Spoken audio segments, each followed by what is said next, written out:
Welcome to Weekly News Highlights, where we wrap up your week with a glimpse back into what went on over the past week. I'm Kim Dami in Seoul. North Korea this week went ahead with its third attempt to launch its very first spy satellite into orbit, which turned out to be a success, the North claims. The satellite will reportedly officially start its mission on December 1st. And in response to the North satellite launch, South Korea partially suspended the 2018 military tension reduction deal and resumed the surveillance activities near the inter-Korean border. The North also immediately restored all military measures halted under the military pact. Marking their 140 years of diplomatic relations, South Korea and the United Kingdom raised their bilateral relations to a whole new level by declaring the Downing Street Accord. North Korea on Tuesday notified Japan of its plan to launch what will be its third attempt to put a military spy satellite into orbit between Wednesday and December 1st. And on the same night, the regime went ahead with the launch in an unexpected move, calling the launch a success, around 3 months after its second failed attempt. Let's first turn to our Choi Min-jung. North Korea reportedly succeeded in putting what it calls a military reconnaissance satellite into orbit late Tuesday night. The regime's state-run Korean Central News Agency on Wednesday said that at 10:42 p.m. Tuesday, a reconnaissance satellite was launched from a launch site in Dongchangni on the west coast. The report said the carrier rocket flew normally and accurately to put the reconnaissance satellite Mallikyung-1 into orbit at 10:54 p.m., 705 seconds after launch. Pyongyang had failed with its two previous attempts, once in May and once again in August. North Korean leader Kim Jong-un was reportedly on site to observe the launch. He warmly congratulated the executives, scientists, and engineers of the entire National Aerospace Development Administration and related organizations who most accurately and brilliantly implemented the decisions of the 8th Congress of the Workers' Party of Korea. Tensions in the region are expected to rise as Pyongyang also vowed to launch more spy satellites in a short span of time. Satellites play an important role for North Korea in a preemptive attack. They not only increase North Korea's nuclear capabilities, but also pose a significant threat beyond the Korean peninsula, including to the US. Another expert says that even if the launch was successful, it's too early to tell whether the satellite will serve its purpose. There's no concrete evidence that the Mallikyung-1호, the satellite launched this time, will have the capacity to provide reliable, high-quality resolution military photographs that can be actually used for military benefits. Although the North was quick to confirm the success, South Korea says it will reach a conclusion after Seoul, Washington, and Tokyo work closely together to analyze the launch. The military also noted that the three countries had jointly detected and tracked Pyongyang's satellite by deploying Aegis destroyers near the planned flight path. Choi Min-jung, Arirang News. And in response to the North satellite launch, South Korea partially suspended the inter-Korean military tension reduction deal that was sealed back in 2018, resuming surveillance activities near the border. And a day after Seoul's decision, Pyongyang said it was ending the inter-Korean military agreement. Our foreign affairs correspondent Bae Eun-ji has the details. North Korea has said it will immediately restore all military measures that were halted under the inter-Korean military agreement signed on September 19, 2018, that aimed to reduce tensions along the shared border. The North's defense ministry announced this in a statement on Thursday morning, saying that it will no longer be restrained by the agreement. It also said that it will deploy stronger armed forces and new weapons near the border. The move comes a day after South Korea approved a partial suspension of the inter-Korean agreement as a response to the regime's recent spy satellite launch. One expert says, in terms of immediate significance, South Korea will now be able to fly helicopters and drones along its side of the border for surveillance purposes. But Seoul's decision could possibly make the country more vulnerable to attacks. I mean, the tank barriers and the guideposts that were removed in 2018 are going to be a lot harder for South Korea to put back than for North Korea to put back. You know, you'd have demonstrations, peace protests, and so on down here. So this means that South Korea's capital city of Seoul, I think, remains more vulnerable to attack than Pyongyang does. In fact, just a few hours after the South's partial suspension of the agreement, North Korea launched a ballistic missile Wednesday night toward waters off its east coast. But Seoul's Joint Chiefs of Staff said it believes the launch failed, and that intelligence authorities from Seoul and Washington are conducting further analysis. In the meantime, activity has been detected at the regime's nuclear facility. The International Atomic Energy Agency said a strong water outflow from a reactor's cooling system was spotted sometime after mid-October at North Korea's Yongbin nuclear facility.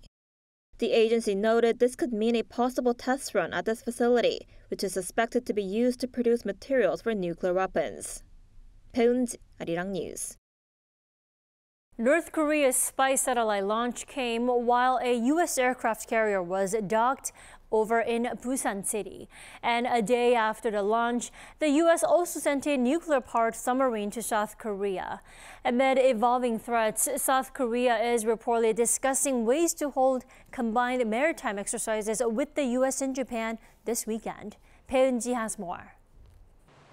The U.S. nuclear-powered submarine, the USS Santa Fe, docked at a port in Jeju on Wednesday in a show of force against North Korea's nuclear and missile threats. The Los Angeles-class submarine is part of the U.S. Navy's Carrier Strike Group 1, along with the USS Carl Vinson aircraft carrier that arrived in South Korea the day before. Seoul's defense minister Shin Won-sik visited the aircraft carrier on Wednesday and criticized North Korea's latest satellite launch. He said while the carrier is in South Korea, the country will lay out plans for a bilateral maritime exercise with the U.S., as well as a trilateral one with Japan, to be able to immediately respond to any type of threat from North Korea. According to government sources, South Korea is currently in talks with the U.S. and Japan to hold the joint drills involving USS Carl Vinson this weekend. A bilateral maritime exercise with the U.S. Carrier Strike Group 1 will likely take place on Saturday, and then a trilateral one with Japan's military forces on Sunday. The commander of the Carrier Strike Group said Wednesday that the visit reflects the mutual interest between Seoul and Washington, and stressed that the U.S. Navy will continue to train and share information with its allies. The U.S. ROC alliance remains at a high level to provide readiness, to provide protection for the Republic of Korea against any threat, any adversary. This includes the full range of U.S. defense capabilities. The USS Carl Vinson is roughly 3 soccer fields long and can carry about 5,000 crew, in addition to more than 60 aircraft, including FA-18 Super Hornet fighter jets and E-2C Hawkeye early warning aircraft. It last visited South Korea in 2017 and is the 3rd U.S. aircraft carrier to visit the country this year, following the USS Nimitz arrival in March and the USS Ronald Reagan in October. 배은지, Arirang News.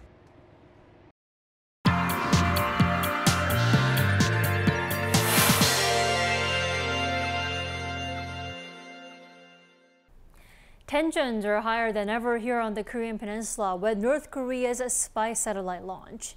South Korea said it decided to partially suspend the inter-Korean military tension reduction deal. And North Korea is saying that it's going to scrap it completely. For more, we're joined by our North Korean Affairs correspondent, Kim Jung-sil. Welcome back, Jung-sil. Thanks for having me, Tommy. So, Jung-sil, according to North Korea, the launch was a success. How is South Korea's intel agency seeing the success? So on Thursday, at the National Assembly Intelligence Committee, the NIS, that is South Korea's National Intelligence Service, told lawmakers that it evaluates Tuesday's North Korea's satellite launch to be successful and that it has gone into the orbit. The interesting part is that the intelligence service announced on Thursday that it acknowledged a possible Russian involvement in making the launch successful this time. The NIS gave 2 reasons for that. First, when the North Korean leader Kim Jong-un visited Russia in September, President Vladimir Putin officially announced that Russia will help Pyongyang build satellites. Second, the NIS said there are circumstantial signs that after the Kim-Putin summit, North Korea provided data from its satellite for the first and second attempts, and Russia gave its analysis back to Pyongyang. North Korea has tried to launch spy satellites once in May and once in August, but both times it failed. Jung-sil, according to North Korea, its satellite has already taken pictures of a U.S. military base over in Guam. How is South Korea seeing this? While South Korean National Intelligence Service recognized the launch itself was successful and that it had entered orbit, it said the capability or ability of Pyongyang satellite is still in question. NIS said it has analyzed debris from the first attempted launch back in May and said the satellite was believed to have a lower resolution than sub-meter class satellite with significant reconnaissance capabilities. It added that unless Pyongyang releases or provides pictures of Guam that it claims it had taken, there's no way to tell the capability of the satellite. So South Korea is saying that it's partially suspending the inter-Korean military agreement, which North is saying that it's going to terminate it completely. What is this 2018 inter-Korean military agreement? Yes, the South Korean government has announced that it would suspend the Article 1, Clause 3 of the September 19 military agreement, as you said. It's a clause that designated the no-fly zones over the military demarcation line, or MDL. It said for fixed-wing aircraft, such as fighter jets, no-fly zones will be designated within 40 kilometers from the MDL in the east, and within 20 kilometers in the west. For rotary-wing aircraft, such as helicopters, within 10 kilometers from the MDL, and for UAVs within 15 kilometers from the MDL in the east and 10 kilometers in the west. For hot air balloons within 25 kilometers from the MDL. So all this basically means is any type of reconnaissance or surveillance activity was banned within 25 kilometers from the MDL. But with Pyongyang's third launch of the military spy satellite, the South Korean military sent UAVs for reconnaissance activities immediately from Wednesday afternoon. Recently appointed South Korean Defense Minister Shin Won-sik has reiterated from day one that the fact that South Korea is the only side abiding by the no-fly zones poses great threat to national security, as it limits the military's capability to monitor North Korean provocations in real time. He added that North Korea has violated the agreement more than 3,000 times in the past 5 years. And North Korean leader Kim Jong-un actually spoke up about the success of its first ever spy satellite. What did he say exactly? So on November 24th, North Korea's state-run KCNA cited Kim Jong-un, who said having a military reconnaissance satellite is a, quote, right to self-defense that is irresistible and unstoppable. North Korean Defense Ministry also released a statement earlier and said it would restore all military measures it had halted under the 2018 military agreement. It said from now on, the North Korean army will never be bound by the September 19 military agreement, and that Pyongyang will withdraw all the steps taken to prevent military tension and conflict and deploy more powerful armed forces and new type military hardware in the MDL region. Take a listen to an expert regarding North Korea's statement. North Korea will heavily arm itself with new weapons on land, and in the air, it will escalate tension on the Korean peninsula by infiltrating drones or UAVs. South Korea and the US, on the other hand, are expected to mobilize US strategic assets to pressure North Korea with all kinds of political, diplomatic, and military sanctions. So the tension will rise on the Korean peninsula in this line of inter-Korean relations of strong confrontation. The expert added that right now both sides are hostile towards each other because they see each other as the main enemy, and that unless perceptions change, the heightened tension will continue on the Korean peninsula. But he also stressed the importance of trying to have dialogue and communicate with the North. All right, Jung-si, thank you so much for that coverage. The pleasure is all mine, Dami.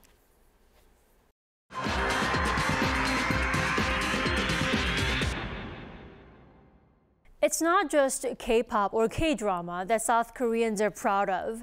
There is also the national dish, kimchi.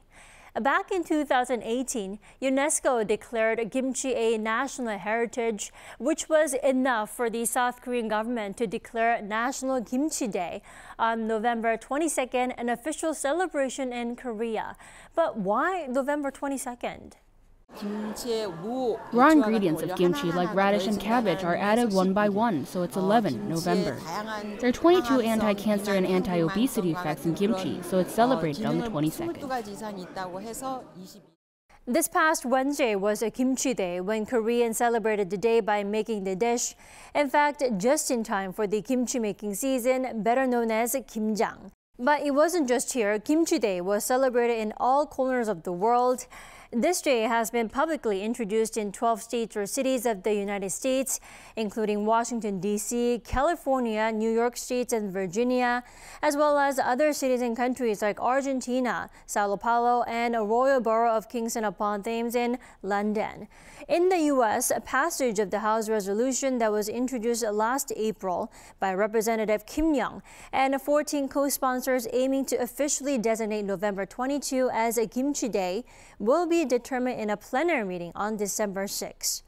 With the growing demand and popularity of kimchi, the Korean traditional food is now exported to a total of 93 countries.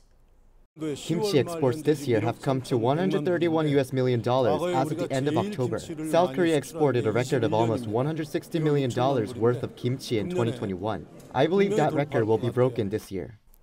The global peak in interest for the side dish hit a record high in 2021, which was driven by increased demand from health-conscious consumers during the COVID-19 pandemic. And experts are suggesting that with this current trend, the annual kimchi exports for this year may surpass the record set in 2021. President Yoon Suk-yeol also held a bilateral summit with UK Prime Minister Rishi Sunak on the second official day of a state visit to London. The two leaders agreed to cooperate on a wide range of strategic areas for both national and economic security, including deterring missile threats from North Korea. Our Oh Soo-young has more. South Korea and the United Kingdom will develop cutting-edge military technologies to neutralize North Korea's nuclear missile threat. President Yoon Suk-yeol and Prime Minister Rishi Sunak on Wednesday jointly declared the Downing Street Accord, upgrading their bilateral ties to a global strategic partnership. The set of documents lay out key areas of cooperation in security and defence, science and technology, trade and energy, as Britain tilts its strategic interest towards the Indo-Pacific, which accounts for more than 60% of global trade and GDP. The two countries have a shared interest in promoting peace and stability amid geopolitical clashes in the region. As technology blurs the line between national and economic security, spurring a rivalry for supremacy in advanced high-tech areas, Seoul and London will deepen their tech cooperation and work to develop artificial intelligence and quantum technology for military use. If AI and digital technology are utilized in quantum military technology, quantum sensing and control could thwart enemy missile launch attempts, cause malfunctioning in the propulsion and separation stages, and neutralize the trajectory from hitting the planned target point. A presidential official told reporters in London that South Korea looks to maximise its own capabilities to deter North Korea's security threat and curb its illegal weapons activities and exchanges with countries like Russia. In doing so, Seoul will accelerate its research and development and build up a network of like-minded countries. On broader security issues, South Korea and the UK agreed to establish a new 2+2 dialogue between foreign and defence ministers and develop closer defence industry cooperation. They will also conduct joint military exercises, share maritime security information, and hold joint maritime patrols to enforce UN Security Council sanctions against North Korea. The two countries forged a strategic cyber partnership, the first such document adopted at the leaders' level for both countries.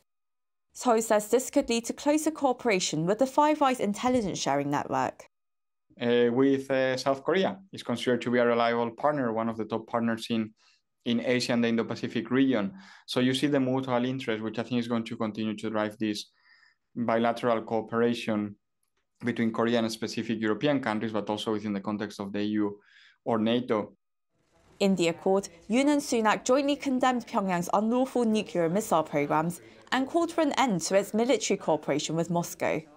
They also opposed attempts to subvert international law and freedom of navigation in the East and South China Sea, condemned Russia's aggression towards Ukraine and Hamas's initial terrorist attacks on Israel as unjustifiable, and sought peaceful and humane solutions. As they join hands across all key strategic challenges, marking 140 years of diplomatic relations, South Korea and the UK vow to work together to defend freedom and democracy around the world. Oh Soo-young, Arirang News, London. Also in London, President Yoon addressed the UK Parliament, an honor given to a head of state during a state visit. There, he called on lawmakers to join in this new era of bilateral relationship and showed his appreciation for the UK's support of South Korea during the Korean War. Our Kim Do-yeon reports. At the UK Parliament on Tuesday, President Yoon Suk-yeol laid out his vision for a new era of bilateral relations between South Korea and the UK, saying the relationship will be reborn as, quote, true global strategic partners with greater focus on security. Together, we will tackle North Korea's WMD threats. We will work more closely together to combat international cyber crimes, including cryptocurrency theft and technology hacking. President Yoon also cited the recent ramping up of security cooperation, saying the UK participated in a joint military exercise between South Korea and the US for the first time this year. The two are also building mechanisms for intel sharing. He also touched on the economic aspect of ties. He said the two countries are now on their way to revising their bilateral free trade agreement to reflect the current economic situation and strengthen cooperation on supply chains and digital trade. And with the new Downing Street Accord being signed on Wednesday, they'll broaden cooperation in digital, AI, nuclear energy, and arms sectors, among others. And during his 17-minute speech in front of 450 UK lawmakers, he said Koreans and British people are strikingly similar. The United Kingdom is the country of the Beatles, Queen, Harry Potter, and David Beckham's right foot. Korea is the country of the BTS, Blackpink, Squid Game, and the Son Heung-min's right foot. He also referred to a quote from Shakespeare's Romeo and Juliet of, "For this alliance may so happy prove to turn your household's rancor to pure love," saying, "For this friendship may so happy prove to turn challenges to pure opportunity." In the meantime, a big part of his speech gave appreciation for the UK's involvement during the Korean War. At one point, he acknowledged a veteran in the audience, the winner of 2019's Britain's Got Talent, Colin Thackeray. On behalf of the Korean people and the government, I thank you with deep gratitude and respect. This comes as Yoon also visited the Korean War Memorial and laid a wreath. The UK during the Korean War sent the second largest contingent of troops to help South Korea with around 81,000 servicemen and women, of which more than 1,000 died. Kim Do-yeon, Arirang News. This week, South Korea has been elected to the UNESCO World Heritage Committee for the fourth time for a 4-year term through 2027. So South Korea will have the final say on whether a property is inscribed on the World Heritage List. Our Lee Kyung-eun has the details. According to the Cultural Heritage Administration on Wednesday, South Korea has been elected to the UNESCO World Heritage Committee for a 4-year term through 2027, marking the fourth time the country has been selected as a member. The country was elected as one of the 21 state members of the committee in 1997, 2005, and 2013. The selection was made during the 24th session of the General Assembly of the states parties to the Convention for the Protection of the World Cultural and Natural Heritage at the UNESCO headquarters in Paris. South Korea was able to earn one of the 2 seats allocated to Asian Pacific countries. Seoul's foreign ministry praised the selection of South Korea, calling it a byproduct of active diplomacy based on its contribution to the World Heritage Institution. It went on to further say that it plans to make a leading contribution to the development of the World Heritage Institution in consideration of the new tasks, including responses to climate change and coexistence between regional communities and heritage. The committee has the final say on whether a property is inscribed on the World Heritage List. We're also examining conservation condition reports of inscribed properties. Along with South Korea, 8 other countries joined the committee, including Ukraine, Vietnam, and Kenya. Lee Kyung-eun, Arirang News. From the BTS army to the actual army, the 4 remaining members of BTS are set to begin their military service. They are Jungkook, RM, Jimin, and V. The group's management agency Big Hit Music said on Wednesday the 4 members have started the process for enlistment. Now, this means they could start their service as soon as December or as late as early January. Members Jin, Suga, and J-Hope have already begun their military service. Jungkook wrote to fans on Weverse on Wednesday that he promises to come back as a better artist. All able-bodied men, South Korean men between the ages of 18 and 28 must serve in the military for about 2 years. But the boys postponed their enrollment after the National Assembly revised its Military Service Act in 2020, allowing entertainers recommended by the Culture Minister to delay their enlistment until the age 30. We thank you for watching Weekly News Highlights. Enjoy the rest of the weekend.